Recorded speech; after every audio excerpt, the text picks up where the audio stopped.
Bienvenue à vous dans ce nouveau cours dédié au paramétrage d'un logiciel d'ERP.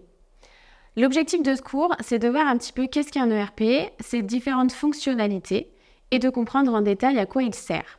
Alors pas de panique, si vous n'avez pas de ce type de logiciel sur vos ordinateurs, tout va bien, vous aurez des vidéos qui vont vous expliquer en détail ce sur quoi vous pouvez travailler, sur quels outils, etc.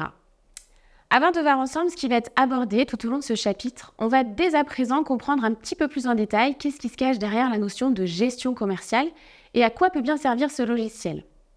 Alors la gestion commerciale, elle repose sur l'ensemble des tâches liées à l'activité d'une entreprise. Elle est indispensable afin de piloter une entreprise dans les meilleures conditions. Cette discipline, elle englobe toutes les actions de suivi des opérations commerciales, comme les factures, les créances, mais également de vos paiements fournisseurs et du suivi des indicateurs clés de performance. Vous l'aurez compris, bien gérer son activité commerciale est indispensable pour assurer la croissance et le développement d'une entreprise. Mais alors vous allez peut-être vous poser la question suivante. Mais qu'est-ce qu'un logiciel de gestion commerciale et à quoi sert-il ? Eh bien je vous explique, c'est très simple, vous allez voir. De nos jours, bon nombre de logiciels viennent en aide aux entreprises. Le logiciel de gestion commerciale, c'est un outil informatique qui permet aux entreprises de réaliser la gestion de leurs ventes, mais également de leurs achats. Et tout ça dans une même et unique base. Pratique, non ? Le logiciel avec lequel vous allez travailler permet de gérer les relations entre l'entreprise, ses fournisseurs et ses clients. Il a donc plusieurs fonctionnalités, comme par exemple la création de pièces commerciales, l'inventaire des produits ou des services, la création des fiches clients et des fournisseurs, ou encore la gestion des stocks.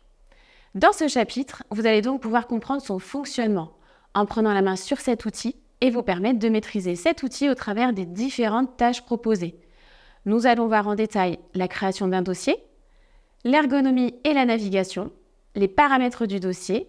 On s'intéressera également aux préférences du dossier, ses différentes options, les autres listes. On ira s'attarder un petit peu plus sur les comptes comptables, les modes de règlement. On évoquera également les banques, les taux de TVA, les dépôts.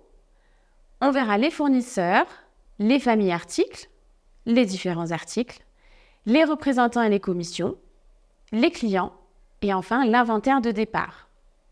Vous aurez également un cas pratique à la fin de cette navigation sur ce logiciel pour vous permettre de vous entraîner et de mettre en pratique tout ce que vous aurez vu. Enfin, vous pourrez, comme à chaque fin de cours, consolider et valider vos apprentissages au travers d'un questionnaire de 15 questions. Allez, vous êtes prêts ? Allons découvrir sans plus attendre votre toute première mission, la création d'un dossier.